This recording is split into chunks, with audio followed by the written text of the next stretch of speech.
Right, hello wine drinking people. It's time for more of what I've had to drink yesterday, and you know we drink pretty good here at the Wine Watch. And this is not an annual event, but maybe every other year we throw a bunch of Gaia wines together and put an incredible tasting together for you, our wine drinking people, along with some white truffles, one of the most incredible things to put in your mouth, and one of the most expensive food items, $3,500 a pound.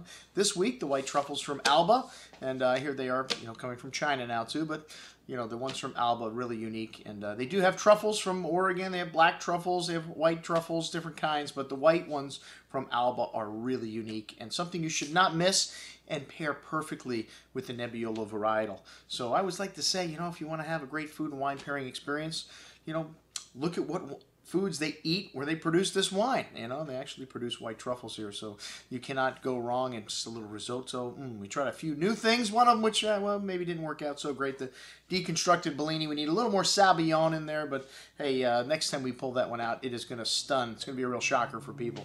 All right, well, we started out with a little Contratto sparkling wine, not owned by Gaia, but hey, man, it's the oldest sparkling wine in the Piedmont, and only sparkling wine house, and it's now owned by the Rivetti family. And that wine, an incredible little value, aged the same amount of length as most non-vintage champagnes, made the same style with the same varietals. Well, it's got a little Pinot Blanc in there also, but that wine is like $30 and always shows excellent, and on par with the quality of Gaia's wines, I think, especially when you look at the Chardonnay here. The only other Chardonnay that's as good as Gaia's in the Piedmont is La Spinetta Chardonnay, which we don't even get in this country anymore. But Angelo Gaja, one of the first people to plant Chardonnay vineyards in the Piedmont in 1979. This wine reminds me of white Burgundy. I mean, it is still incredible. On the second day, I was going to serve this as the reception wine, but I said, man, that is not going to do this wine justice. It really needs some time to open up. And this wine, it's got a lovely fresh kind of lemon curd and some villanelle spice, some nice minerality to it, though. And like I said, if you put this in a blind tasting, 9 out of 10 times people are going to come back with white Burgundy. Still really lovely on the second day. And this wine was just opened without the cork in the bottle, so exposed to oxygen all night and still incredible. All right, well, the old dogs, I always like to start with the old dogs first. The 64, I've had this wine a couple of times. This is a classic old vintage, and this is a vintage when Angelo, I believe, first started at the winery. This is before he started using small barriques, before he started using any of his techniques that he does today, like adding Barbera to the Nebbiolo and his single vineyard wines. This wine had a lovely nose, very exotic, spicy, and floral notes, rose petals, and really satiny and silky texture on the tongue, fully resolved tannins. This wine's still drinking beautifully, has lovely freshness and spice at the end. The 64 was the wine of the night for most people. It got more votes again on this evening for wine of the night. 79, Sori Tilden. Well, Gaia makes 3 different crus. The first one was Sori San Lorenzo in 67, and then the Sori Tildin, which was in 1970, and then the Costa Russi, which was in 78. Sori means a south-facing slope, and Tildin is his grandmother's nickname, thus the name Sori Tilden. And Gaia's got a lot of stories about all these names, so I'll try to keep them brief so we can actually talk about the wines. What's in a name? Just a bunch of jumbled letters. The most important thing, what's in the bottle. 79, a good vintage, but this was kind of the lackluster wine in the first 3. Dried herbs and spice, kind of earthy, mushroomy notes, truffles. Still some nice fruit on the palate, though.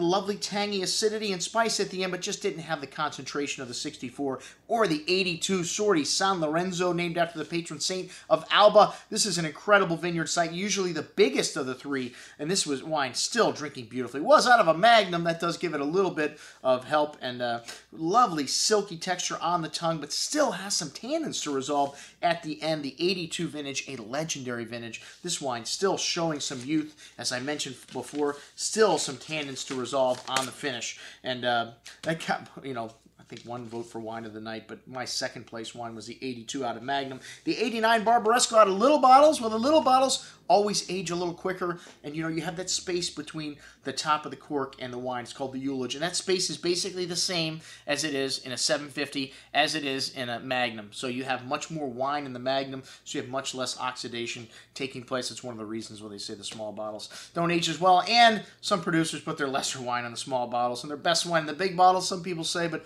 today the wines are so uniform, you shouldn't have a difference in wine. But anyways, the 89 seemed a little more evolved. This was a hot year. This wine was almost port-like on the nose. Lovely black cherry fruit and some lovely smoky, spicy notes. A soft, smooth finish and balsamic notes. Also, like a pancake syrup coming out after this wine was open, like a maple notes. Really nice bottle of wine, but you could just tell a little evolved, partially due to the vintage. The 1990 Spears, hey man, I've still got this wine. Somebody forgot to finish the bottle last night. Still smells fantastic. Spears is Piedmontese for nostalgia, and the guy has stopped making Barolo when Angelo said, I'm not going to make any wines other than from our own estate vineyards. In 1988, they finally found a great vineyard in Serralunga and bought it, and that was their first vintage of this wine. The 90 is spectacular vintage. This wine is built for the ages and still has some tan. It's still a very big wine. Lovely dark cherry fruit, and really a lot of earthy and truffly notes coming out in this wine now, and still has some good tannins. This wine has got another 10, 20 years easy in it, even out of half bottles. And then the three young wines, well, the 95 Costa Russi, 1999 Sori Tilden, and 2000 Sori San Lorenzo. So we had three different vintages. You know, 95, not considered a great vintage, but this wine was most excellent. And the 78, as mentioned, was the first vintage of this one. This always shows more approachability, but 95, a classic structured vintage. This wine still has some tannins, some lovely dried floral notes, dark spices, coffee, and a lovely elegance and spice to the finish on this wine. I thought it was most excellent, as was the Sori Tilden, which the wine of the night on a lot of people's scorecard was this 99 Sori Tilden. Sori 99 was a classic vintage, and after 97 being rated so high, 2000 waiting in the wings as being a 100-point vintage, a lot of people overlooked 99. We got a lot of great deals on 99s.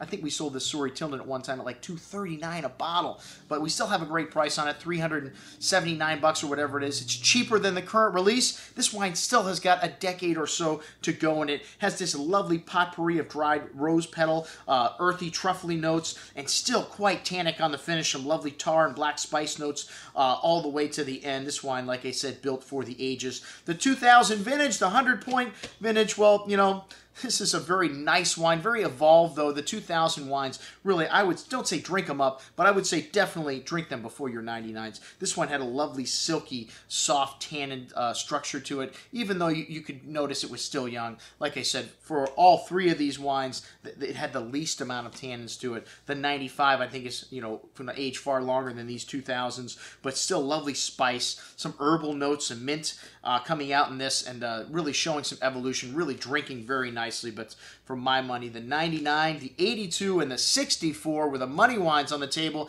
and the Chardonnay. Killer juice. That's what we had to drink at our Gaia tasting, folks. And the white truffle risotto was the course of the evening also. All right, thanks for listening. I'm your host, Andrew Lampasoni, signing off for the Wine Watch, saying remember, always drink the good stuff first.